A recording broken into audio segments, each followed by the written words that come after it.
It is always solidarity with workers. I think everybody should on strike. It is, quite frankly, always corporations. TikTokers are cheering on the destruction of the US economy and somehow think they're the good guys.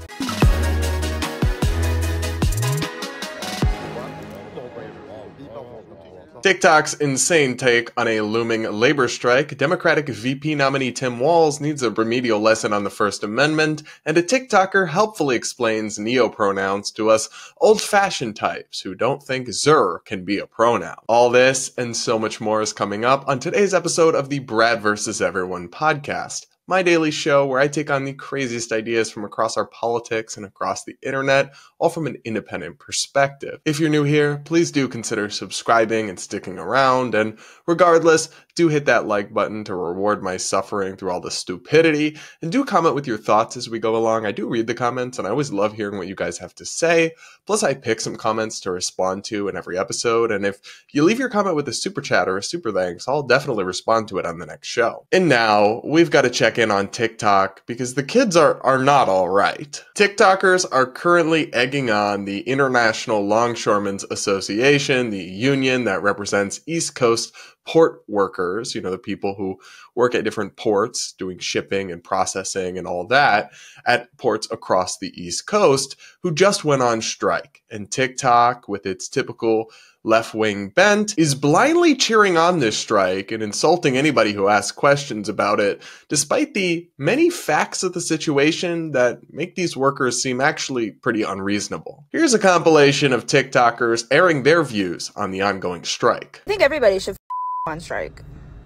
I think every single corporation, I think every single industry should go on strike.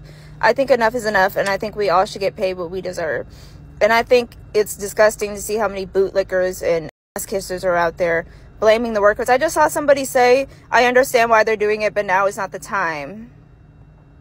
If not now, then when? When is a good time for you, boo? It doesn't matter because they're doing it now. And I think everybody should go on strike. Just in case it wasn't clear, it is always solidarity with workers. It is always pro-worker. It is always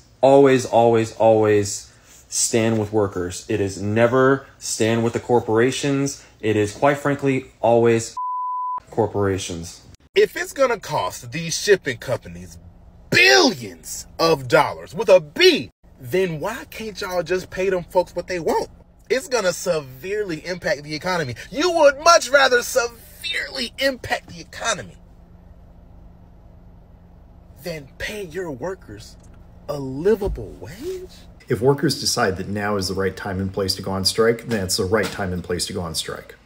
It is genuinely that simple.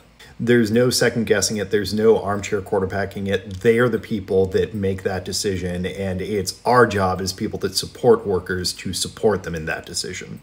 And if you don't support them in that decision, then you don't support workers. If the longshoremen, which are the dock workers, start striking, if that leads to shortages in stores or prices becoming more expensive, we are not going to blame any of the workers for striking.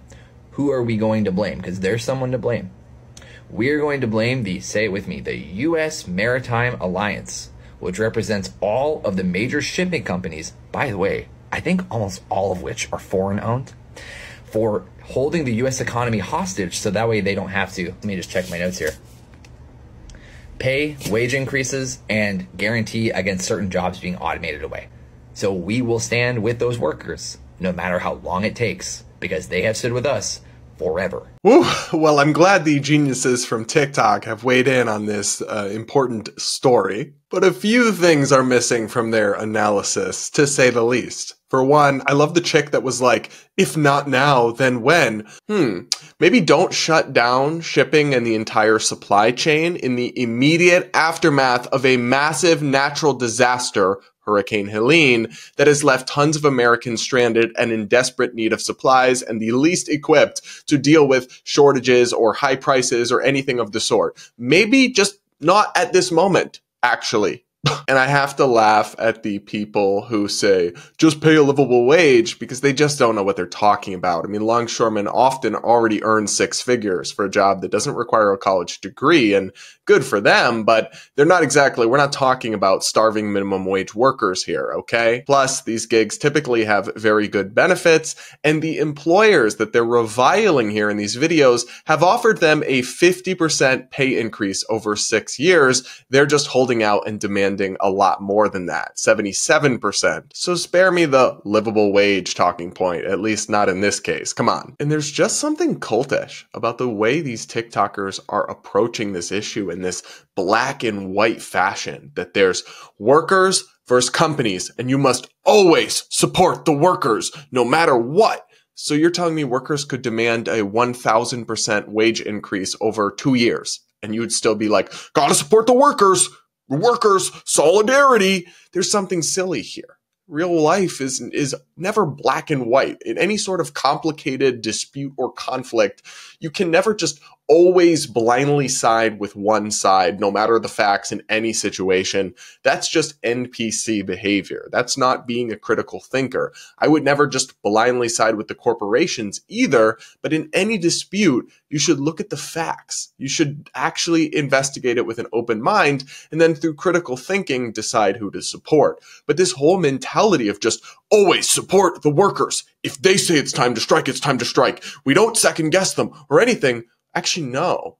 Whether it's politics or labor or personal life, you really shouldn't give anyone just blind loyalty, no matter how unreasonable their actions or their demands are. That's cult behavior. That's not logical thinking. I have a whole lot more to say, but first I want to cover some more of the facts of the situation. Here's CBS News on the fallout of what this strike will do to the U.S. economy. If it goes a few days, there won't be much of an effect. If it goes weeks, a month, or more, there could be a very big effect. We'll definitely have higher prices, and we might have empty shelves. The strike could cost the economy up to $5 billion a day. Apparel, footwear, consumer electronics, home goods, decorations, food products, anything you can think of is coming through these ports.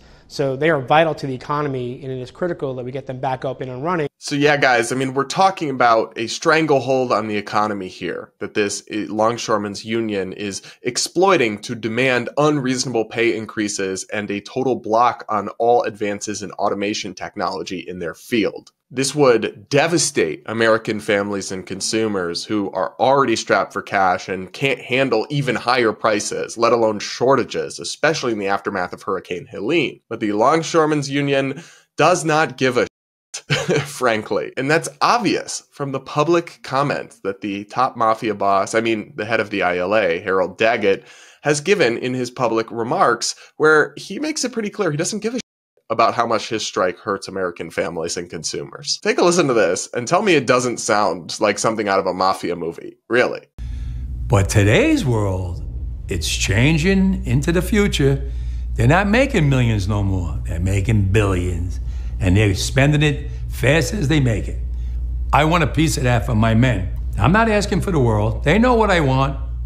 They know what I want, and if they don't, well, then I have to go into the street and we have to fight for what we rightfully deserve.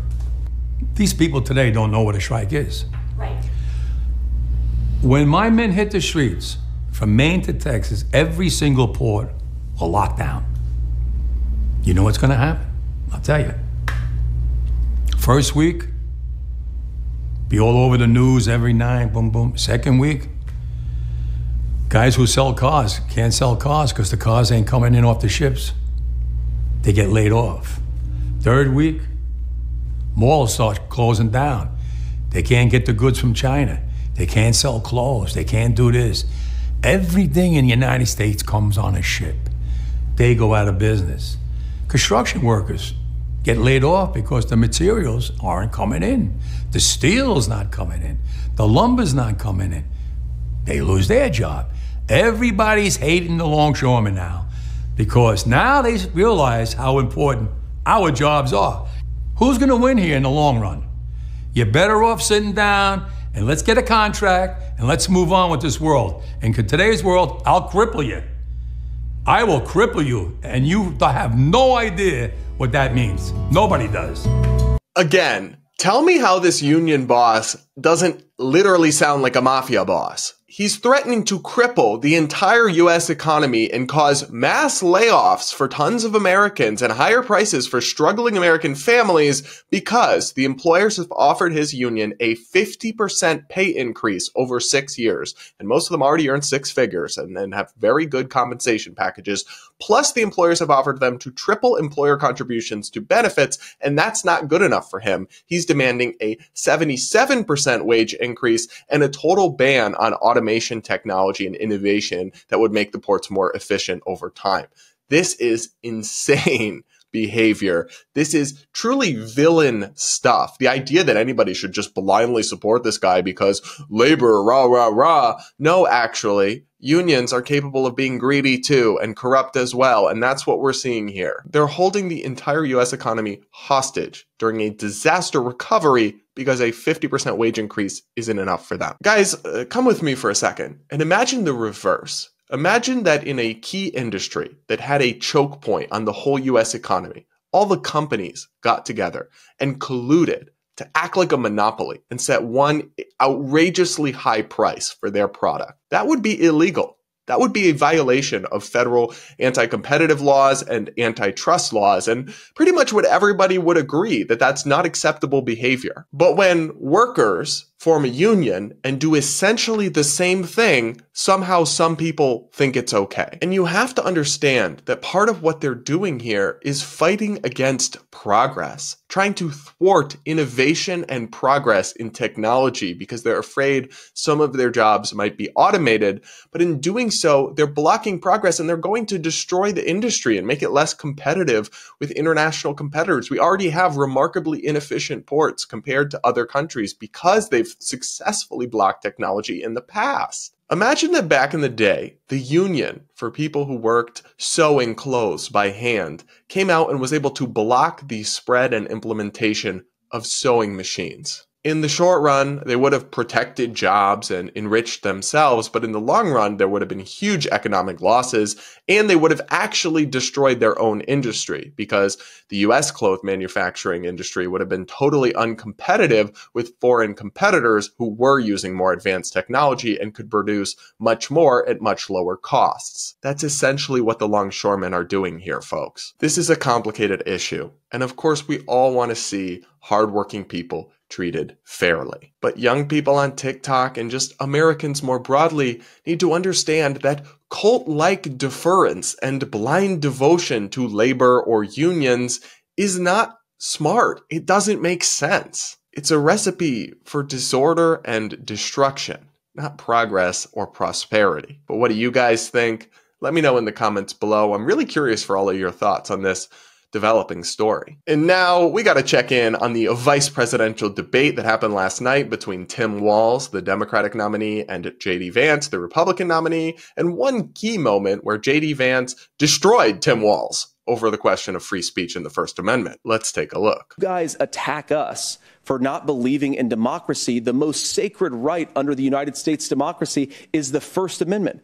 You yourself have said there's no First Amendment right to misinformation. Kamala Harris wants to use the power of government and big tech to silence people from speaking their minds. That is a threat to democracy that will long outlive this present political moment. I would like Democrats and Republicans to both reject censorship. Let's persuade one another. Let's argue about ideas, and then let's come together afterwards. You can't yell fire in a crowded theater. That's the test. That's the Supreme Court test. Tim, fire in a crowded theater. You guys wanted to kick people off of Facebook for saying that toddlers shouldn't wear masks. Senator, the governor does have the floor. Fire in a crowded theater. That is criticizing the policies of the government, which is the right of every American. Wow. Credit to J.D. Vance on this one. He absolutely cooked. He ate Tim Walz up. And it is hilarious because in his answer explaining why misinformation is not somehow protected by the First Amendment, Tim Walz, on multiple counts, spread misinformation. First and foremost, there is no hate speech exception to the First Amendment. The Supreme Court has ruled unambiguously that no such carve-out exists. And you don't have to take it from me. You can take it from nonpartisan groups like FIRE. You can take it from even the Washington Post. Tons of sources out there can confirm this. The Supreme Court has time and time again said there's no such thing as a hate speech exception to free speech. And why is that? Well, because hate speech really just means speech I hate, and nobody could ever really agree on some actual objective definition of such a thing. If you want to have open debate and discourse, which is the lifeblood of a democratic society, people have to be allowed to say things that upset other people sometimes. Sorry, that's just the reality. And no, you can't justify getting around that by some vague appeal to hate speech. That's just totally constitutionally illiterate. And it is hilariously ignorant for Tim Walz to bring up the "you can't yell fire in a crowded theater" canard and talking point as part of this debate, because that too is misinformation. That line, "fire in a crowded theater," comes from a 1919 Supreme Court decision where the Supreme Court clearly erroneously upheld the conviction of a Socialist Party official for handing out leaflets criticizing the military draft. It was a throwaway analogy in a case that had nothing to do with a fire or a crowded theater, but even then, that case was later overturned. That case is not binding law anymore. Here's a funny skit that FIRE put out a while back explaining this common talking point and how disconnected it is from the reality of the history of the First Amendment. The Fatty, Part 2. Oh, that seems really fatphobic. Yeah, well, free speech. Free speech? Shut up. I knew you would say that. There are limits to the First Amendment, okay? Like, you can't just shout fire in a crowded theater. Haven't you ever heard of that? Yeah. Actually, the quote you're referring to mentions falsely shouting fire in a crowded theater and causing a panic.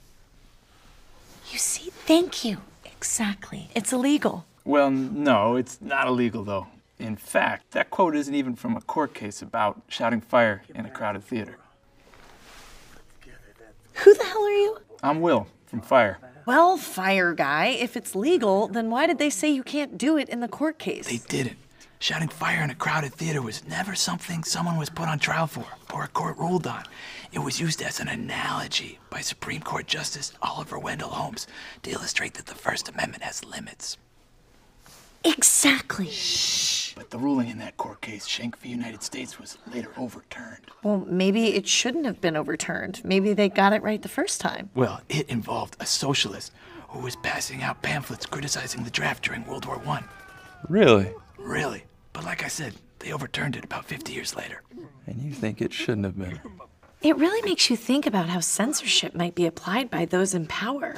Hey, you're ruining the movie. I'm missing so many hilarious, offensive jokes because of you. Stop talking. Actually, we have a First Amendment right to speak. Tell him, Will. Well, not quite. Will, I thought we were friends. I just met you.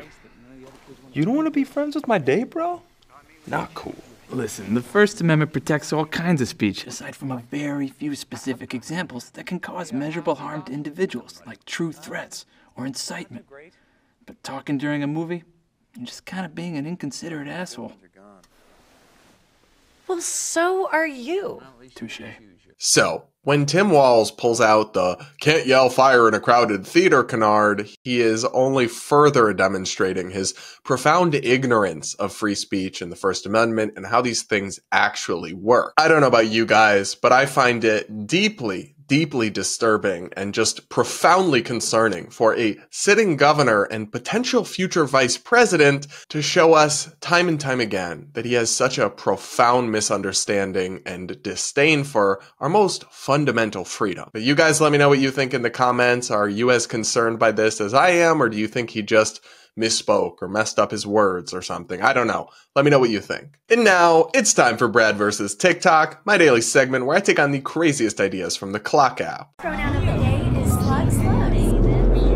Today, a helpful TikToker is going to explain to us ignorant, close-minded people who don't think Zers, them are valid pronouns, how neopronouns actually work and why they are, in fact, valid as part of a queer identity. Let's try not to lose too many brain cells as we take a listen. Neopronouns make us look like a joke and bring down the queer movement. Actually, Yes. neopronouns are the queer movement, you f***ing idiot. The queer movement is about unapologetically being yourself, even if it doesn't make sense to other people. Does that sound familiar? Neopronouns don't make sense to a lot of people, and that's okay. It doesn't have to make sense to you. That's the point of being queer. Queerness is an extremely personal journey and identity. Everyone is going to identify differently. Not everyone is going to fit into your boxes of what a queer person looks like or identifies as. The point of the queer movement is to be yourself, whether or not people think it's weird and whether or not people think that you're valid.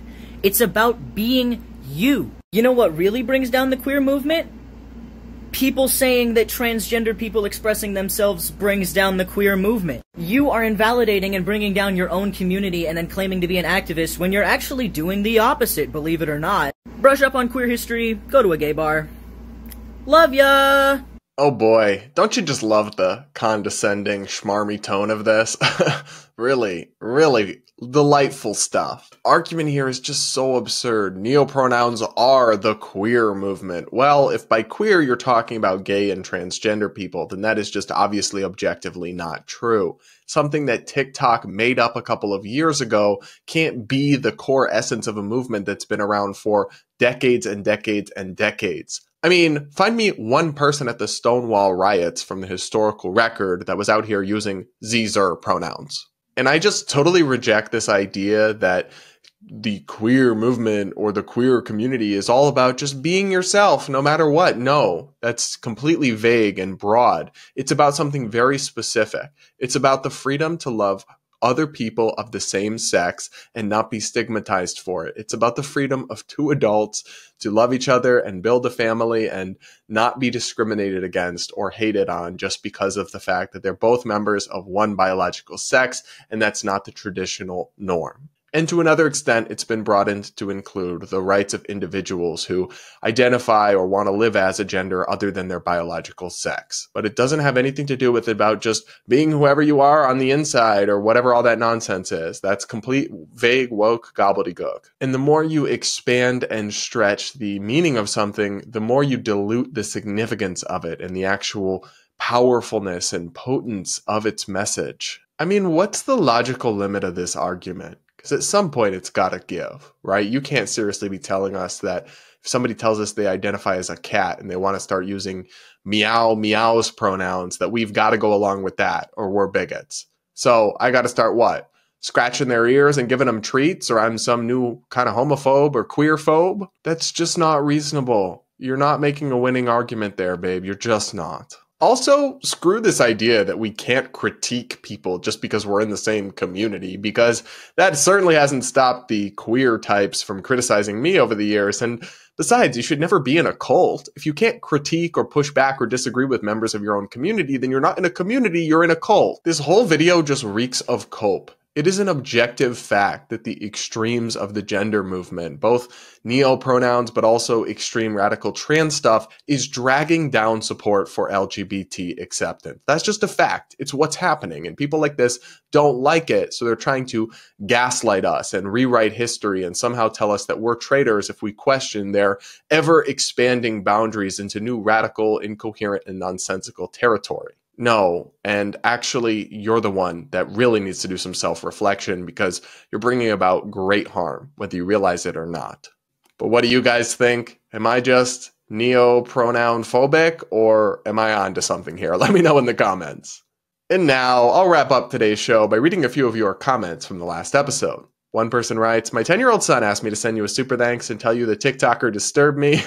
We started watching your show together when he got lectured for asking a they-them kid if he was a boy or a girl. Apparently asking gender is not allowed, and he was lectured by a counselor.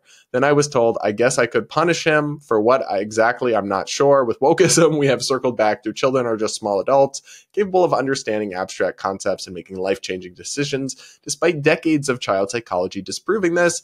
Anyway, I appreciate how you talk about having empathy for these people and being respectful, which are values I hope to instill in him, even when many of your TikTokers clearly lack perspective and have an undiagnosed mental illness, or he says, are simply delulu. Well, I'm so glad to hear that, and I'm glad you guys enjoyed the show, and kudos to you for making sure your kid is hearing different perspectives. Sounds like they're really only getting exposed to one fringe side of the spectrum in their school or wherever that was that took place.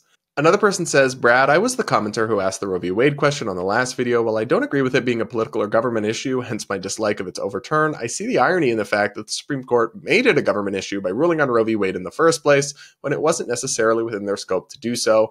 I appreciate your thoughtful and logical answer. There's too little logic in the world today, and that's why I like your channel. Thank you from another political independent. Yeah, no, thank you for the support and for tuning in, and I'm always happy to explain what I think, and we might not always agree 100%, but I just want this channel and this community to be a place for open conversations and critical thinking. Another person writes, the MP is absolutely correct. If you come to another country and all you do is establish a microcosm of the country you fled, just go back then. You flee a country to integrate into its society and embrace their cultural values, not continue to live according to the values of your home culture. You have to become part of that culture, not stand independent of it.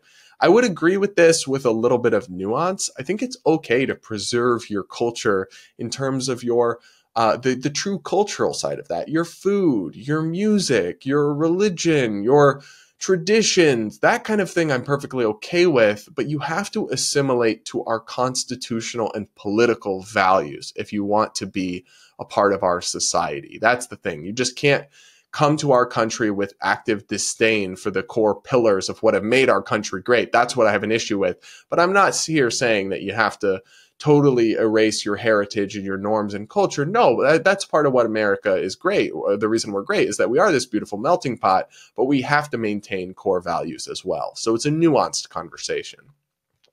Another person says, Brad, I'm also a gay right-leaning centrist.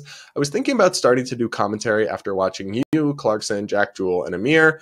I was curious about your opinion on the best way to get started. Oh boy, well, make sure you're ready for some pushback and some consequences in your life if you do that, because it's not always easy. And I guess in terms of advice, I'd say focus on one platform to start. And try to just offer something slightly unique or different, a specific content form or kind of cookie cutter way to produce content or a certain type of thing, and just focus on that and then expand out and try different things and see what works and what doesn't. And just stick with it too. If you do try to do it, don't get discouraged if you post a couple of videos and everything flops. You do have to stick with it for, I would say, 6 months or something before you know if it's going to work or not. Don't just try it for a week and then give up. Another person says, cultural racism as a concept is ridiculous. As a gay man, I don't have to respect a culture that wants to chuck me off a building, and the idea that I have to respect that culture is morally reprehensible. Yes, I completely agree with you there, my friend. I completely agree. Another person said that news lady tried so hard to get her to name a specific culture. Like, girl, it's not who, it's what the customs are. Yes, I agree, but also I would have been fine to name a few specific cultures, like, babe, I'm glad you asked. Or as that TikToker would say, I'm glad you asked. I should have done a trigger warning or a jump scare warning on that one. I would have said, yeah, I'm happy to. Look at Afghanistan and the Taliban. That's a bad culture that I don't want to import. And I unapologetically sit here and say that. And if you call me racist, that doesn't mean I'm racist. It means you're dumb. All right, everybody, that is it for this episode of the Brad vs. Everyone podcast. Thank you so much for tuning in. Please do make sure you're subscribed if you aren't yet, and do hit that like button before you go to reward my suffering through all the stupidity, and do comment with your thoughts. I'd love to hear what you guys have to say. I have such an interesting and nuanced community we're building here. I do pick a few comments to respond to, and if you leave your comment with a super chat or a super thanks, I'll definitely respond to it. And with that, we'll talk again tomorrow.